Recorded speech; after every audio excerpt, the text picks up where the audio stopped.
Gabriel Garcia Marquez wrote about villages where it rained incessantly for 4 years, where butterflies chase beautiful women, where the impossible was mundane. I am going to tell you the story of a young girl from a place called Rairangpur, a town so small that even Google Maps would struggle to find it. But it gave India a president, Mrs. Draupadi Murmu, and me a dream that I'd eventually walk away from.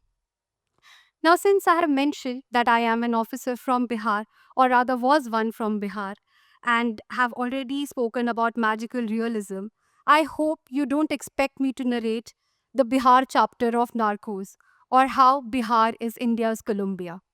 No, I would rather want you to play with the idea of how Bihar is the land of enlightenment. From Buddha to Mahavir, how it is the land of arrival. My magical realism is not fiction. It is my 6 years in Khaki. My name is Kamya Mishra, and I have lived Bihar's magical realism, and I would like to unfold it for you. At the age of 23, UPSC rank 172, Indian Police Service, and one of the youngest ASPs to work in the country, I had arrived. But I'll tell you what that arrival actually looked like in reality. An 8-year-old girl in my arms, bite marks on her cheeks, bite marks on her body, brutally raped. We are walking towards the crime scene, and from the rooftop, two men scream that, "Ma'am, these kids must have made mistake. Let them go." Let them go? Let go of what? I got those boys beaten up that day, but it cracked open something in me. Not the case which we were able to solve in under 12 hours, but my understanding of power.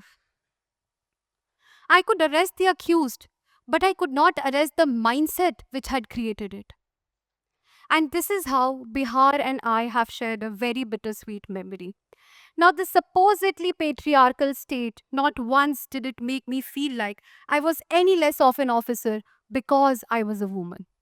It reflected in the behavior of my seniors, who ensured that I participated in raids and led operations as vehemently as any other male counterpart of mine, even my postings for that matter. I started as SHO Lalganj of the notorious Hajipur, then went on to become ASP Sadar and Sachivala in Patna, and then SP Rural Darbhanga. Now, all these incidents and my memories of Bihar had made me realize some very beautiful things. First, that emotions flow in Bihar. I was supposed to make my first arrest on the eve of Chhath.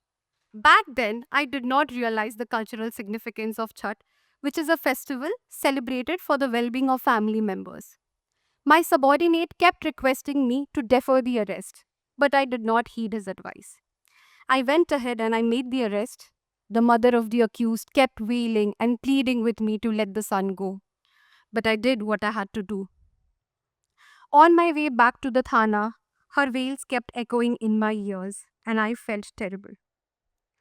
Cut to 3 days later, this same woman comes to me with a bag full of thekwas, which is a prasad that is made after 3 days of rigorous fasting. She offered it to me, an officer that had arrested her son, and told me that, "Beta, now probably my son will come back on track and you did the right thing." Bihar taught me how ordinary people are capable of extraordinary acts. A lot of knowledge also flows in Bihar. One of my inspectors, who was 30 years old in the service, once told me that, "Sir, this is the capital. It is going to stir you, but you must not get stirred." How do you not get stirred where every day is impossible decisions? Picture this: a 16-year-old boy, a stolen motorcycle, caught. Now you have two options. A, you arrest the accused and you introduce him to the criminal justice system where his chances of becoming a career criminal increase. Or option B, you let him go and you fail the victims whose motorcycle got stolen. And you also teach this young boy that it is so easy to get away with crime. Like I said, every day is impossible decisions. Now tell me, who here is the victim? Who is the criminal? When poverty becomes crime, everybody is evidence and the police is on trial. While you celebrate your Holis and Diwalis peacefully at home, a police personnel is worried about a communal riot erupting somewhere. Ever think about protests? Masses become mob. You're easily outnumbered 50 to 1. Someone else's issue, someone else's fight, but police becomes a direct party to it. And you know what's the worst thing that you can ever see? Is to see your subordinates get injured, lose a limb, or die right in front of your eyes. And you know what the irony is? That there are no thank yous in our part of the world. There is an upset senior because there's been a mistake in the case diary, or a yelling wife at home because we are not spending enough time with the family, or dissatisfied public because their expectation has not been met. It is like cleaning society's muck every day, except that the muck here is human misery and it never stops coming. You watch a crime thriller and how you're disturbed for a good 1 week. That is a police officer's life every day. Imagine the kind of toll it takes on their physical and mental health. So, the next time you look at a police officer, I hope you look at them with much, much kinder eyes.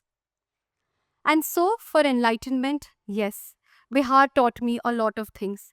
It gave me a new perspective to look at society. And how do you not when you have seen so much? It made me take the most life altering decision of my life, which was to quit the civil services.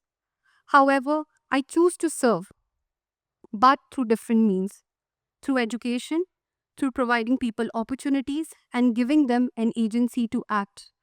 Because I feel that every criminal that I once interrogated could have been me, but for my education and parents who could afford dreams instead of survival. And now I would want you to participate in a little exercise with me. Please raise your right hand. Now make a fist out of it. That is power. That is authority. That is control. Now make it tighter, tighter, a little more. Feels a little uncomfortable, right? Tires you a little, right?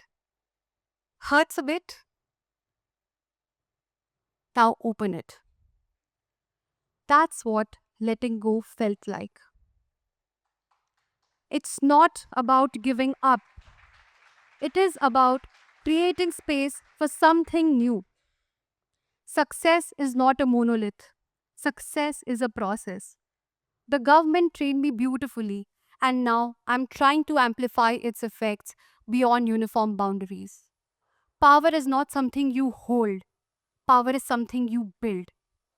A badge can give you authority, but real autonomy comes from creating livelihoods. Which do you think lasts longer?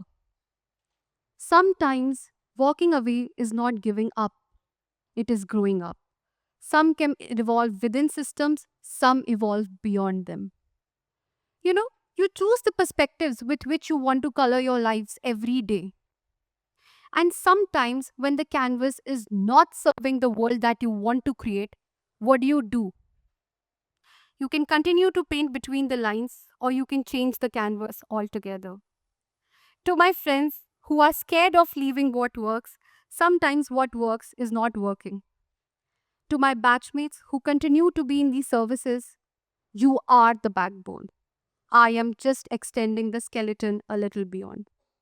In the end, I can tell you this that the uniform never really comes off, it just changes forms. And in the end, it is all about realizing what real power is. It is in understanding when to let go and what to build next. And that, my friends, is my palette of perspectives from the magical realism of Bihar. Thank you.